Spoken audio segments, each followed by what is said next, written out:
buenas tardes a todos. Agradecer a los organizadores de este evento por haber contado con mi persona, agradeceros por estar aquí. Es un gran placer estar aquí en Málaga, una ciudad de verdad a la que le tengo un cariño. No es por hablar, porque ya he dicho que aunque Sevilla y Málaga hayan tenido en su momento, yo pienso que hay una gran capitalidad en toda Andalucía. Y yo voy a hablar fundamentalmente de un tema que creo que es importante, que es sistema de salud, ¿no? El sistema de salud es un tema que nos interesa a todos, sistema público de salud particularmente. A lo largo de esta intervención voy a intentar transmitiros la idea de que primero el sistema público de salud está en una situación crítica. Luego veremos o intentaremos ver las causas de esta situación crítica y intentar proponer algunas medidas en el corto, medio y largo plazo. Podríamos plantearnos verdaderamente la primera pregunta desde un punto de vista lógico. ¿Hay crisis? ¿Estamos en una situación crítica en el sistema de salud? Y podríamos abordarla de muchas maneras, porque en el pasado se nos ha desmentido siempre. El sistema va a aguantar, no hay ningún tipo de problema, y decir que estamos en una crisis estacional, en la enésima crisis estacional, porque estamos en invierno, o estamos en verano, o están muy altas las temperaturas. Otra posibilidad que podríamos hacer, tan simplemente, es echar montaña de datos, ver porcentaje de cosas o tasas de cosas y aburrirnos hasta la saciedad. Yo os propongo abordar el Sistema Nacional de Salud o el SAS, ya que estamos en Andalucía, que nos afecta más directamente, como los médicos hacemos con los pacientes. Es cuando nos acercamos a un paciente que está crítico y realmente no sabemos lo que tiene y realmente no sabemos si verdaderamente está enfermo, crítico o no, vamos a acercarnos con las constantes vitales. Las constantes vitales como son, por ejemplo, la frecuencia cardíaca, la temperatura y la presión arterial. Por tanto, nuestro paciente hoy va a ser el Sistema Nacional de Salud y vamos a tomarle el pulso, la frecuencia cardíaca y la temperatura. El pulso podría ser las listas de espera, pero la lista de espera, mientras que el pulso podemos determinarlo rápidamente en un paciente cualquiera, a ver si está a 120, a 150 o está a 40, las listas de espera durante mucho tiempo no las hemos podido determinar. Han sido algo de quita y pon, algo maquillado, algo falseado, algo denunciado. Y realmente, aunque es algo donde un paciente, si realmente en la lista de espera tiene que operarse de una neoplasia y puede pasarse el tiempo porque la neoplasia está avanzando, realmente tenemos que tener indicadores fidedignos de cuáles son estas listas de espera. Nos presumimos que están las cosas mal, pero no tenemos indicadores ciertos. Así que voy a ir al segundo indicador importante, que tendría que ser el estado de las urgencias. ¿Ves? El estado de las urgencias va a ser nuestra temperatura, la temperatura.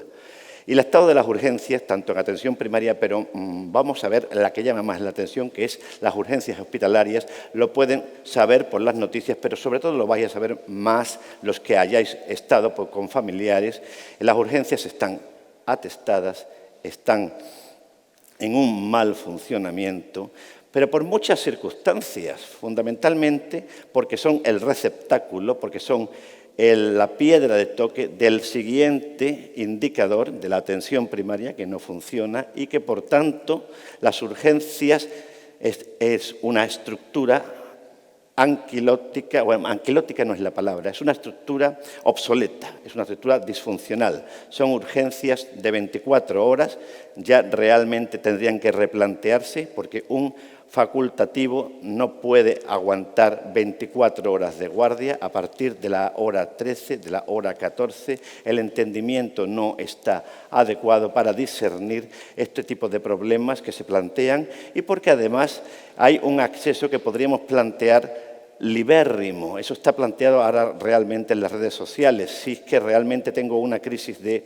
ansiedad y puedo ir a las 4 de la mañana confundiendo al médico que está verdaderamente agotado y si eso tiene que plantearse así o tiene que hacerse de otra forma en el nivel que es el siguiente problema que voy a plantear, que creo que es muy grave, que va a ser la presión arterial del Sistema Nacional de Salud, que va a ser fundamentalmente la atención primaria. Y ahí me gustaría detenerme un poquito, porque la atención primaria, que nuestros políticos todos dicen que es el elemento clave del Sistema Nacional de Salud de Boquilla, no han hecho absolutamente nada por él presupuestariamente y organizativamente, y la están dejando morir, cuando realmente es el elemento sobre el cual va a pivotar el resto de mi intervención.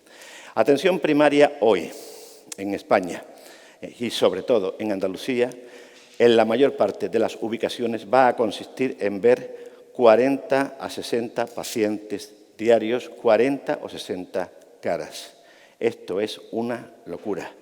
Esto no va a servir para la mayor parte de sus cometidos.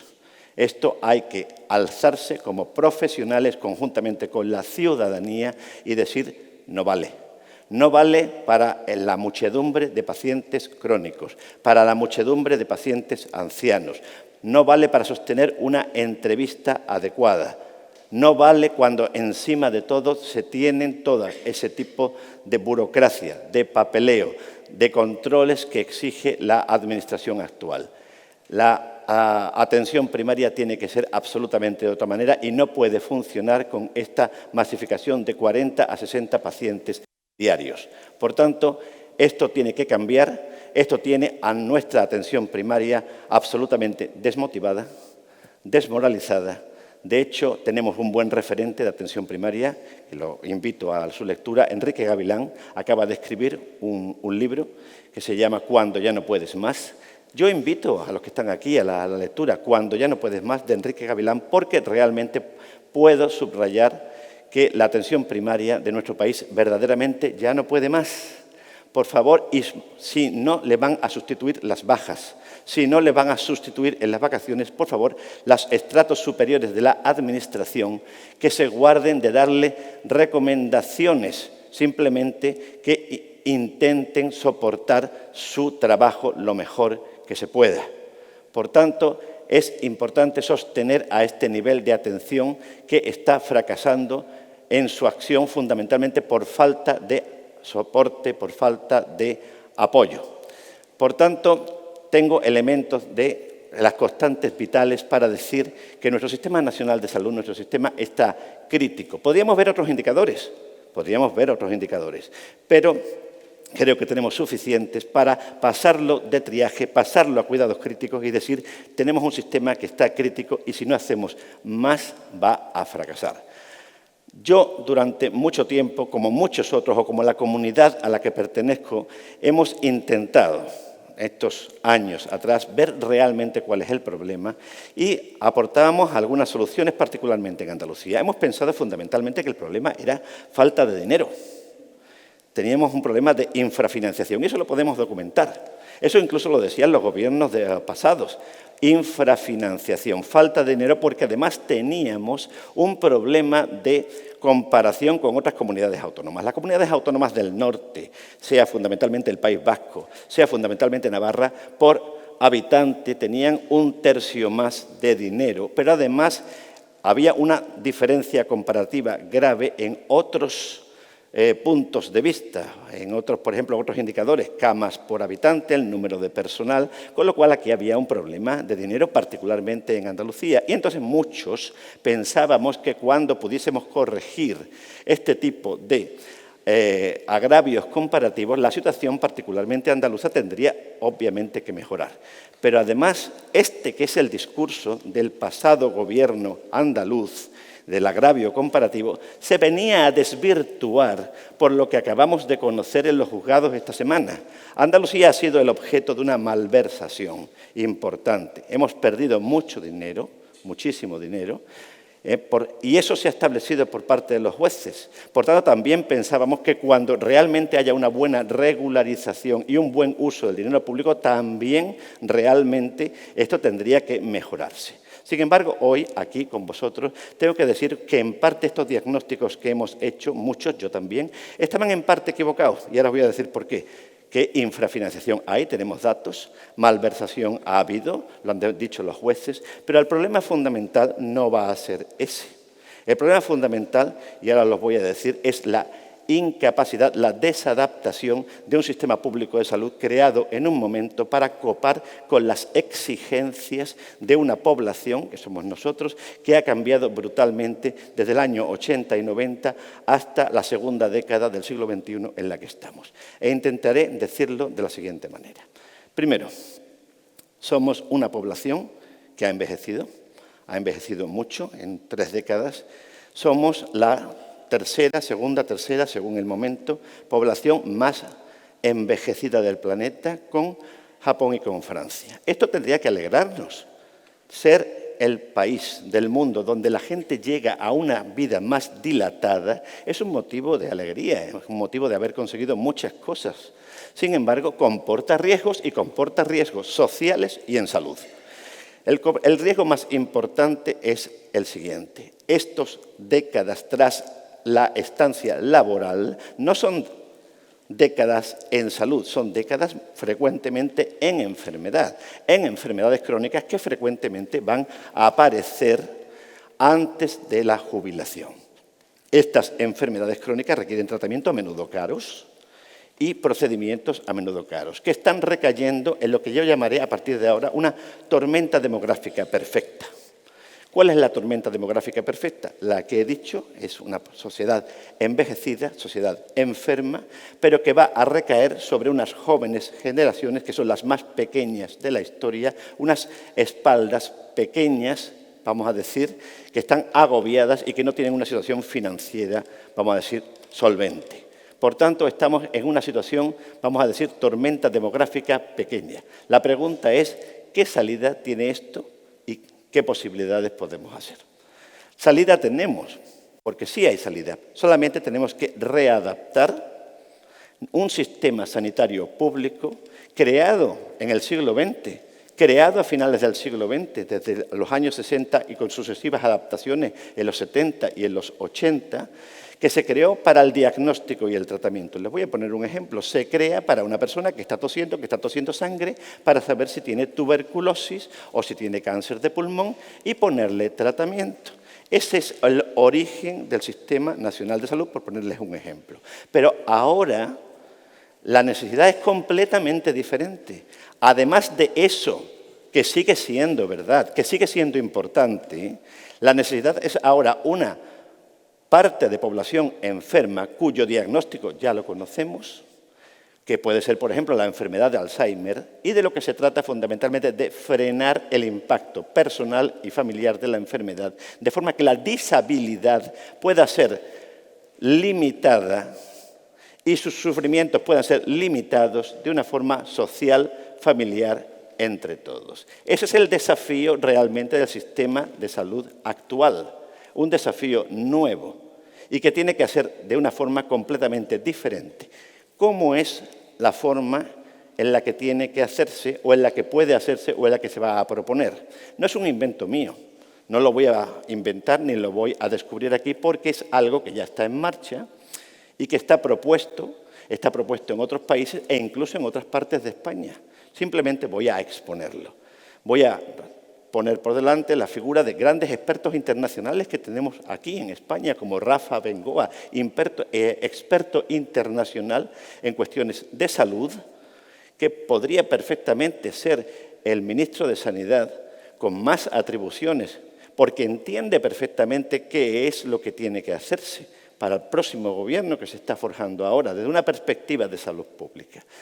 El paciente crónico del que vengo hablando se trata mejor, se aborda mejor en su domicilio, con los suyos, en su barrio y no en las consultas hospitalarias. Eso lo sabemos perfectamente. Y quien lo puede hacer, quien lo va a hacer mejor, es el equipo de atención primaria, médico y enfermero. Según la propuesta, el médico de atención primaria, gran parte de su trabajo no se va a hacer en el consultorio clásico, sino como hace tiempo, a pie de calle, a pie de barrio, pero no como antes, sino con un dispositivo electrónico, con una tablet, donde en esa tablet puede tener perfectamente historia clínica digital, analítica, exploraciones radiográficas y lo más importante es una excelente conectividad online con los médicos del hospital. Y eso es lo importante, que el médico hospitalario es alguien en contacto online, perfecto, con el médico de atención primaria, de forma que reduzcamos mucho la necesidad de trasladar nuestros pacientes crónicos al hospital para beneficio del paciente crónico, de forma que estos traslados, estas estancias en urgencias, en consultas hospitalarias, no sean necesarios. Todo es en beneficio siempre del paciente, en beneficio de su salud, en beneficio de su cuidado.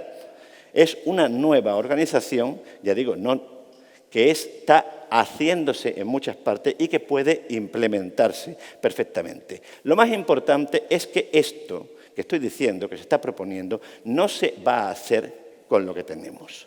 Esto exige inversiones, esto exige personal, esto exige otra mentalidad, esto exige unos nuevos equipos con una nueva mentalidad motivacional, transversal, desde abajo arriba y, por favor, evitando errores pasados que hemos tenido en Andalucía, nunca con esa presión de arriba a abajo, sino con una nueva organización motivacional, desde abajo arriba, encontrando los problemas abajo a nivel de paciente y subiéndolos arriba donde se tienen que tomar estas decisiones. Es necesario, por tanto, reorientar las inversiones a nivel de calle, a nivel de barrio, a nivel de atención primaria para copar con estos problemas de salud.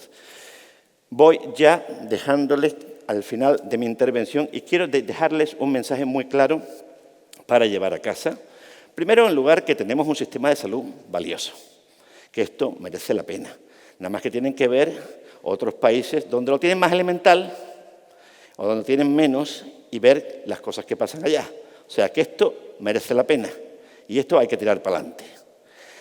De lo que se trata ahora mismo no es más dinero para hacer lo de siempre, más dinero para técnica, más dinero o para la técnica de siempre, a lo que se trata en este momento fundamentalmente es de hacer lo de siempre, pero sobre todo de hacer diferente, fundamentalmente por la idea de que no solo este abordaje sea adecuado, no solo de que sea coste efectivo, sino que es la única manera de que nuestro sistema nacional público pueda sobrevivir de una forma digna, cumpliendo cometidos que tenemos establecidos en la Carta Magna, en la Constitución Española, artículo 43, protección de la salud, pero fundamentalmente porque es un pivote importante del estado del bienestar, sin el cual la vida, tal como la concebimos, va a ser de un gran sufrimiento. Y yo con esto quiero terminar. Les voy a agradecer mucho la atención que me han dispensado.